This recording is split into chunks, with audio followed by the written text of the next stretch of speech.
December's book for my baking book club was Vera Wong's Unsolicited Advice for Murderers, and our main character owned a tea shop. Now, this tea shop was quite fancy. There were mainly loose leaf teas that she made in a more traditional style, but along the way, our main character was staying at someone else's house, and that person only had Lipton tea bags in the cupboard.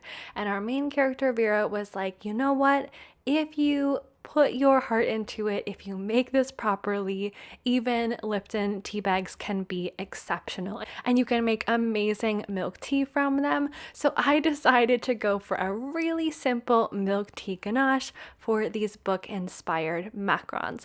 I use Lipton tea bags since that's what she used in the story, and I just infused my cream with that tea, then poured it over some white chocolate. After that is all melted through and I've stirred everything together, then I'm going to emulsify it and add in some butter. Butter or something like inverted sugar is really important to add into a ganache because that will increase the stability of the ganache. It will make it extra shiny and glossy, and the texture will be just beautiful to pipe. After everything is emulsified together, I am going to pour it into a new container. For me, I really love to use something like a sheet pan lined with plastic wrap to get a really nice thin layer of ganache that will help it cool down very quickly because of all that surface area, though you could just use another bowl or whatever container you have.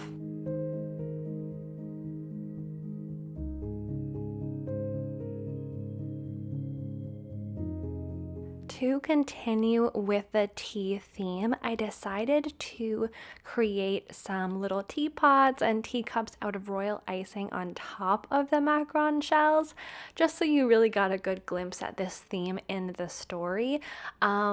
But as far as the color and all of that, I decided to just go for a sort of blue-purple shell and create circles so that the royal icing decoration that I wanted to keep really simple would really stand out on the top of that. Vera creates a lot of really complicated dishes and goes through a very complex process for choosing and blending her teas, but again, the tea that I chose was at a point in the story where there was a lot of character development going on, and I wanted to focus on this scene between Vera and another woman as they were drinking this Lipton tea and kind of making do with what they had and where they were at in life.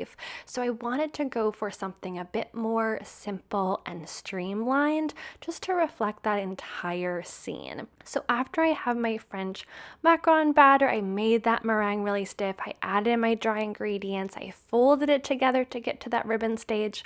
I am just going to pipe regular old circles here. I have made a lot of, well, not a lot of, but several different variations of teacup macarons in the past. They're actually quite easy as far as shaped macarons go. They really don't have a lot of corners or things you're layering on top of each other. So if you wanted to go for a cup shaped macaron or a teapot shaped macaron, I definitely think you can do that. It is very approachable, but again, I wanted to have a really simple royal icing decoration on top of these macs, so I am just going to pipe these circles, tap the tray, rest them a little bit, then get them into my oven to bake, just like I would any of my other circle macarons. As you can see, I am still using my two ovens, the regular oven that was in my apartment, and then the small oven that has quarter sheet pans that fit inside, so I can bake the two different trays at once, just to help me along in my macaron making process in my new kitchen.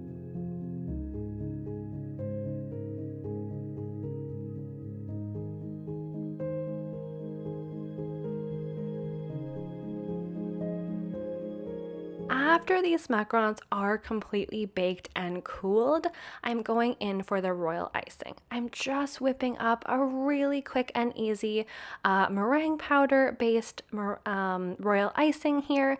The only thing I did differently from a really standard batch is I added in an autumn gold food colorant. And the reason I wanted to add this is because I want to paint on a gold luster dust over the top later. But if you paint any kind of luster dust over just a white chocolate or a white royal icing, it is going to take a lot more of the luster dust to cover up that shade underneath. So if you want to go in with a gold, starting with a yellow royal icing is going to do you a lot of favors. The same if you want to do silver, start with gray instead of white. If you want to do a pink, start with pink, then it will be a lot easier to cover. So to create the teapot, I just made an almost complete circle, then made a little oval at the top with a little dot, made a little handle for myself on one side, another line for the base of the teapot on the other, and then a squiggle for the little tea spout on the opposite side as the handle. And that's all. Again, my goal for these macarons was that they looked really streamlined, and it's very clearly that they are what they are. There's a teacup here, there's a teapot on the previous design, and there's nothing fussy or complicated or anything. They just are those things. Just kind of like this ganache is, it reflects a similar theme there. If you want to go all out, absolutely, by all means do that. I love very complicated macarons, but this feels like the right amount of complicated for me. It doesn't take that long to create this design. So after I've piped all of my little decorations, all the little teapots and teacups, I'm going to leave those so the royal icing can harden completely before I move into the gold luster dust decoration. I would say, depending on how thick your line is, maybe 30 minutes, 45 minutes would do the trick.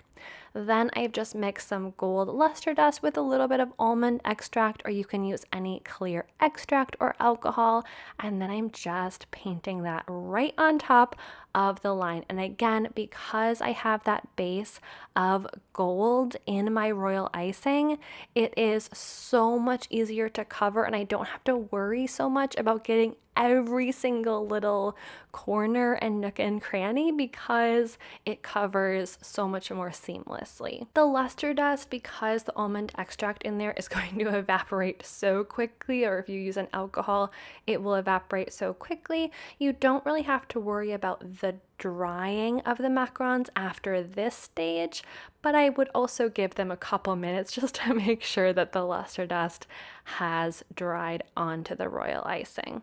Then all that is left is to fill these macarons with that cooled to room temperature milk tea ganache.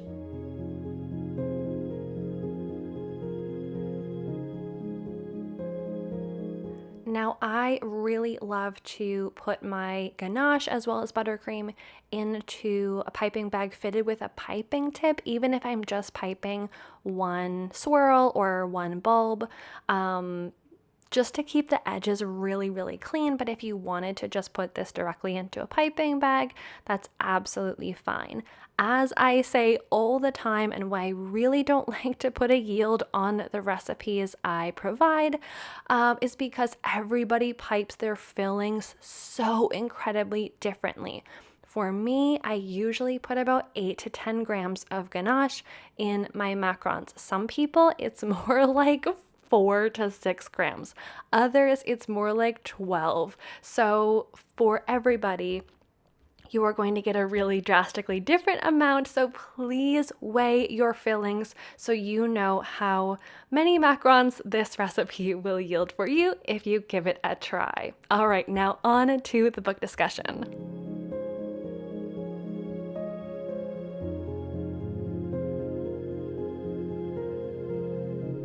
Hello everyone, welcome to the discussion portion of my baking book club video all about Vera Wong's Unsolicited Advice for Murderers. Now, this story I wanted to be my last book of 2023 because I also started my baking book club and this year with a cozy mystery. So I thought, what better way to wrap up the year than with another cozy mystery? It is such a fun genre and it is an especially cozy time of year. If you haven't haven't read this story, here's a little synopsis of the book. So we have Vera. She is our main character. She is currently living alone above her tea shop in Chinatown in the San Francisco area. And she is living alone because her husband has passed away and her son is grown, he's out of the house, he has his own job, his own life, his own apartment. So Vera takes care of her tea shop, but it is a very quiet little shop. She gets very, very few customers. And so she has a sort of routine for herself and has a life that, you know, on the outside, besides, you know, her husband passing, seems like it's a relatively decent life, right? She has a job, she has a home, she has a family, but she's clearly very lonely. She is texting her son constantly throughout the day, always checking in. She clearly doesn't have a lot going on outside of her own little tiny world.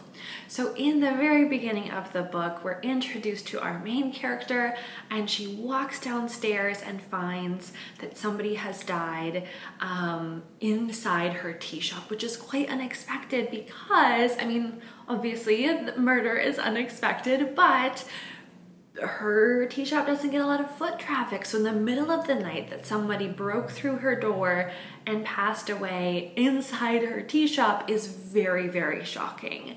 So the police are called, but of course before they show up, she has fully done her own investigation. The rest of the story is told from multiple perspectives, both Vera, who kind of remains our main character throughout this story, and then a bunch of different people who are somehow related to or have met up with the person who passed away. A couple things that I really, really loved about this book.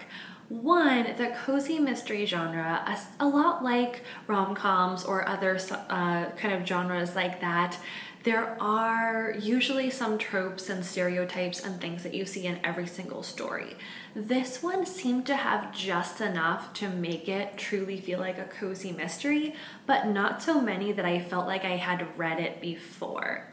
Cozy mysteries are often also like really, really long series, and so the pace of some of the side stories goes really slowly because the author and the reader both know, okay, we're committing to like 8, 10, 12, 20 books to resolve some of these side things, whereas this is a standalone book, so we know from the get-go, both as the author and as the reader, like we are going to wrap up the main story, the mystery, and all of these side things within these pages. It's not that long of a book either. So that was something I really appreciated. Also, when I read Lessons in Chemistry, I mentioned that I like dual perspectives, but Lessons in Chemistry, like one paragraph to the next, sometimes we'd be switching around who we were hearing their thoughts.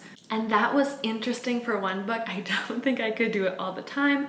This was much more my style in that we would get a chapter that was Vera's perspective, and then we would get a chapter that was the widow's perspective. We would get one that was the brother's perspective. We would get one that were a couple other characters. So we had like 5 people that we got to see from their point of view. So that was really, really fun that it wasn't just told from Vera's perspective, even though the story was very much about her as a main character. So that was really cool. One other thing I liked, and it's related to how we had so many perspectives in this story, was that all of the side characters, or I don't know if you could call them side characters or kind of main characters, but not the main character, all of these people, we saw tremendous growth. This book takes place over a couple of weeks, maybe about a month or so, and from beginning to end, not only with Vera, but especially with the widow and some of our side characters, people are really working through their own things, whether it's trauma or being lonely or not having a lot of friends or a support network, a job not working out, a career not working out, a creative block. There is just so much growth that happens, and I just really, really loved to see that and have that happen throughout the story that, again, like, is just a cozy mystery. It's not setting out to be some like grand epic literature adventure. And so having all of that within this one story was really great. One other thing that I just loved was that usually in a cozy mystery, there's like a connection with the police or a detective, or, you know, somehow, obviously we have our like amateur sleuth, but then usually there is a connection with like law enforcement of some kind. In this story, although the police were involved, Vera was like, they are terrible at their job. They are not going to help me. I need to do this myself. And like sometimes would just like fully not contact the police for help, or when things would happen, she like took evidence that she didn't tell them about, which was just like a very funny kind of side part of this, that she was like, whatever, as an amateur sleuth, like I've watched CSI, I've watched Law and Order, like I'll just do this, it's fine. And I just thought that was very entertaining. A couple things as far as the mystery goes. It wasn't the most dramatic mystery ever. I would say that you only have so many characters in this book, right? They're really great, but we only have so many. And Vera's kind of working her way through them, and you get the sense from pretty early on, like, it would be almost surprising if it were one of these people, because we just like them so much, right? We're hearing from their perspective. If they were the one who had done this, it would be really shocking. And so by about halfway through the book, 2/3 of the way through the book, you're pretty much convinced that none of the main people that we're hearing from, sorry, spoiler alert, like, you're sure that they can't be the one. And once you are sure that none of them have committed this crime, we, as a reader, really only know of or are aware of like 3 other characters: the man who frequents the tea shop, the neighbor to the tea shop, and our main character's son, who seems to be pretty unrelated to the story, other than the fact that it just provides us with the information of how isolated and lonely Vera is. So we really are narrowed down to these 2 characters, the neighbor or the tea shop customer. I guess outside of the police, they're really the only other people we've ever met. And so that was one thing that, even though it is a cozy mystery and a crime is being solved, and we're meeting these characters because of this crime, the mystery wasn't super complex, and we didn't feel like the main point of the story. The main point was the character growth, which, you know, didn't make for a great mystery, but it made for a really good story. So I really liked it. As far as the book goes, I would definitely recommend this. If you like cozy mysteries, if you like mysteries, if you like a fun cast of characters, if you like to see a lot of growth in your characters, if you're looking for a pretty easy and pretty quick read, I would absolutely recommend this to you. Again, because there's no commitment about like a whole series to come, there's no huge cliffhanger, like this is just the one book. So it is really great if you're traveling, if you have a cozy weekend in. I highly recommend this book. I have not read any of the other books by this author, but after reading this, I am definitely curious to kind of peek at their other books and see if they are similar, what other kind of books she has out there. So yeah, I definitely would recommend this. And I think especially if you are new to the cozy mystery genre, this isn't necessarily the perfect example of what this genre has to offer as a whole, again, because it is kind of a standalone book and it's a little bit different in some ways. But if it is a new genre to you, I think this might be a really great way to dip your toes in and kind of check it out. So thank you to everybody who has been participating in my baking book club for the last year. I have had so much fun reading and creating macarons inspired by all of these books. I am so appreciative to everybody who has helped choose my books and participated in book discussions. For 2024, I have a bunch of other projects I'm working on, so at least for the beginning of the year, I am putting my baking book club on pause because I just do not have the time to do everything. My goal is that by next summer.